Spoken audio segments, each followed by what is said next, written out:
Salam saudara pemirsa, sampai berjumpa kembali dengan kami dalam program Berita Pengharapan. Saudara pemirsa, mari kita ingat bahwa pertumbuhan rohani kita itu adalah sesuatu keharusan. Tidak bisa kita mengalami kehidupan yang maju kalau kita tidak berjuang untuk meningkat lagi dalam kehidupan kita. Mari kita berdoa sebelum kita lebih jauh mendengarkan firman Tuhan ini. Bapa, dalam nama Yesus, terima kasih Engkau baik kepada kami, dan tolong kami semua supaya kami punya kerinduan dan punya daya dorong, motivasi untuk kami terus maju, terus meningkat dalam kehidupan rohani kami. Dalam nama Yesus, haleluya, amin. Saudara pemirsa, mari kita membaca Alkitab kita dari Perjanjian Lama. Mazmur pasal 62, Mazmur pasal 62 ayat 2 dan 3. Ayat 2 dan 3. Hanya dekat Allah saja aku tenang, daripadanya lah keselamatanku. Hanya dialah gunung batuku dan keselamatanku, kota bentengku, aku tidak akan goyah. Amin. Saudara perhatikan di sini, hanya dekat Allah saja aku tenang.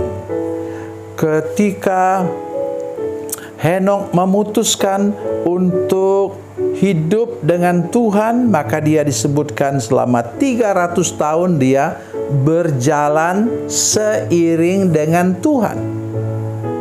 Ya, dalam bahasa kita, dalam terjemahan Alkitab kita disebutkan bahwa dia dia bergaul dengan Allah, akrab dengan Allah. Tapi itu akrab tuh bisa statis, bisa sambil duduk akrab. Tetapi yang paling tepat menurut saya yaitu dia berjalan seiring dengan Tuhan. Tidak sebentar, saudara sekalian, 300 tahun kata firman Tuhan. Dan apa? Pada waktu itu dia masih manusia normal. Dia mempunyai anak. Dia juga bekerja keras untuk menghidupi anak-anaknya, menghidupi keluarganya. Jadi saudara bisa menjadi orang yang berjalan seiring dengan Tuhan, tetapi tetap hidup normal dalam kehidupan saudara sehari-hari. Itu patut kita ingat. Saudara tidak usah berubah menjadi manusia lain atau manusia aneh. Tidak, saudara sekalian. Di sini disebutkan dengan jelas, tadi firman Tuhan mengatakan, hanya dekat Allah saja aku tenang. Seringkali begini, kita sebutkan dengan istilah hamba-hamba Tuhan yang pintar mengolah kata-kata. Mereka katakan, dekat Allah saya tenang, jauh dari Allah saya tegang. Ya. Atau kalau saya punya istilah begini, dekat dengan Allah kita tersenyum, jauh dari Allah kita meringis. Sudah masih dengar saya? Ya, perhatikan hal ini baik-baik saudara sekalian. Tetapi tidak boleh berhenti hanya sampai di situ. Mari kita lihat lagi ayat yang ke-6. Hanya pada Allah saja kiranya aku tenang, sebab daripadanya lah harapanku. Hanya dialah gunung batuku dan keselamatanku, kota bentengku, aku tidak akan goyah. Sama dengan ayat di atas.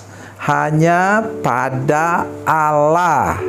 Ya, jadi saudara sekalian, tidak cukup kita hanya dekat dengan Tuhan, tapi sekarang pada Allah.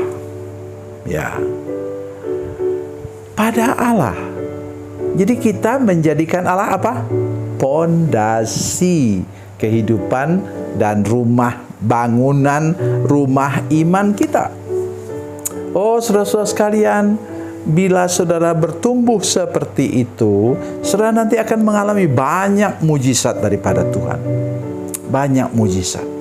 Ya, jadi ada hamba Tuhan yang katakan, oh jangan cari-cari mujizat. Loh, kita bukan cari mujizat, tapi memang mujizat sudah Tuhan sediakan.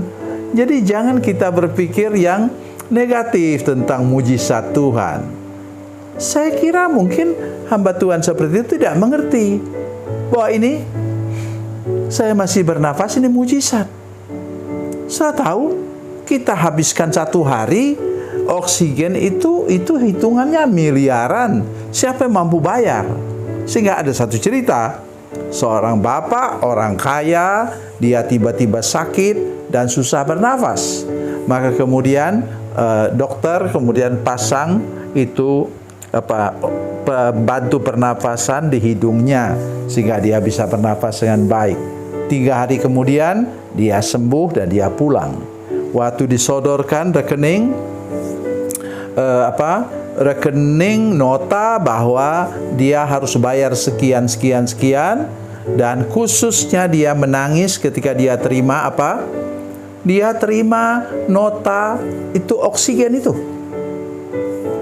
Terus dokternya tanya, kenapa Bapak menangis?